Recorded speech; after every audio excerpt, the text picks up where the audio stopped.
Cheers, everybody. Welcome to one of these videos which you feel a little bit compelled to do. We got a beer, an interesting beer. Well, interesting in its marketing anyway. Now, this beer has been available in Morrison's for a few months now. I haven't gone out my way, especially to pick this up. It was just there. I just thought, just take it and make a good video and, stuff like that and stick it on.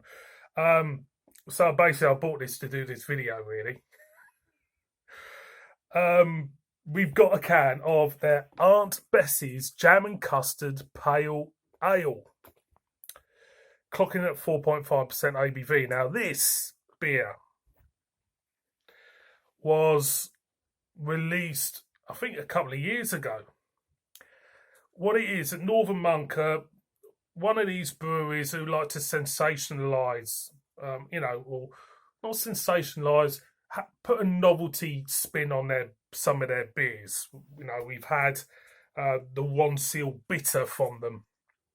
I think we had Henderson's Relish beer from them, and we've had an Aunt Bessie's roast dinner one. I think it was roast dinner one with jam roly poly. Now, obviously, they're getting these companies on board so they can use their names on their cans.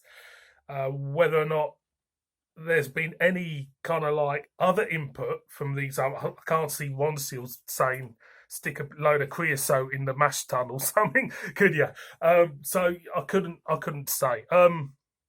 So it's a novelty beer.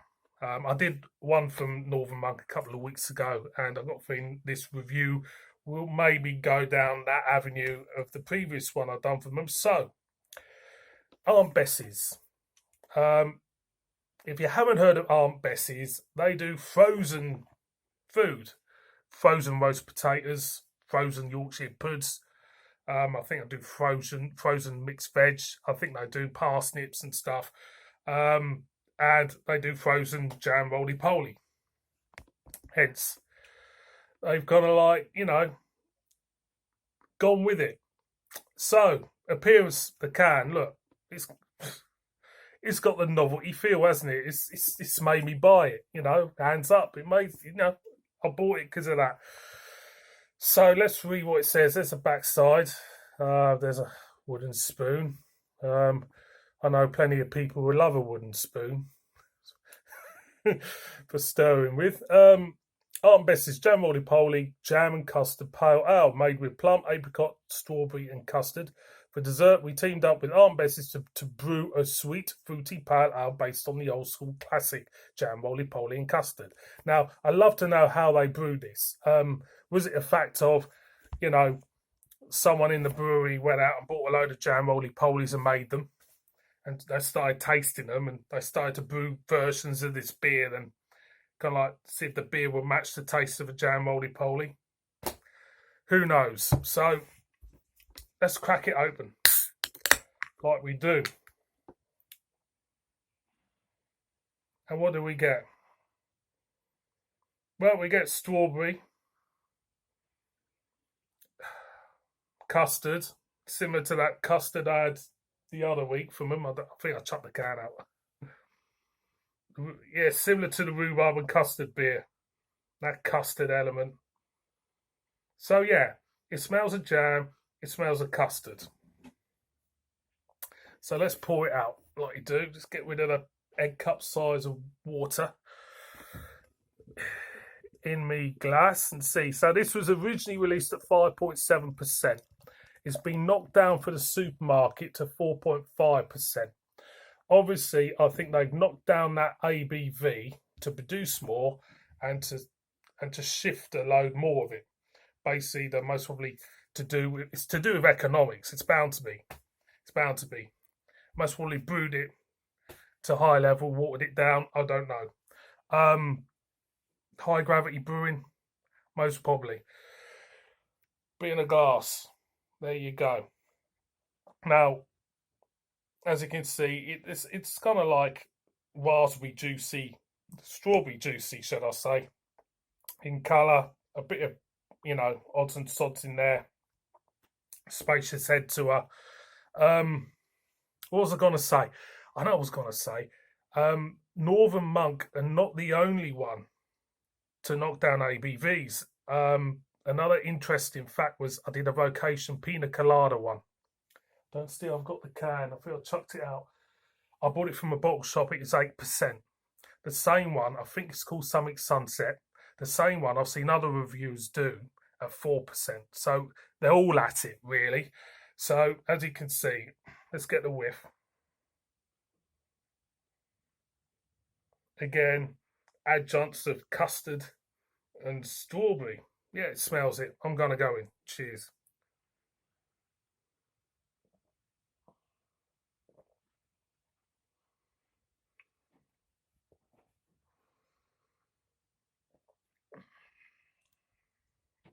Sweet. Yep. Custard. Yep.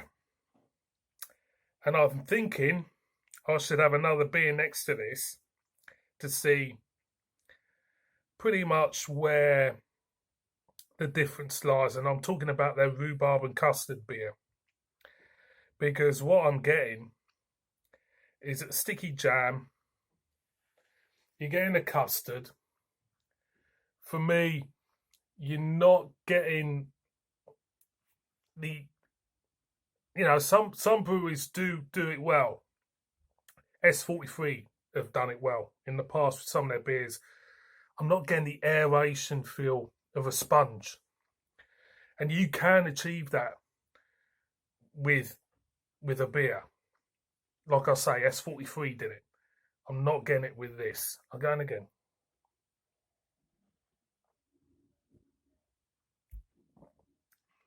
Tarty, sweet, strawberry.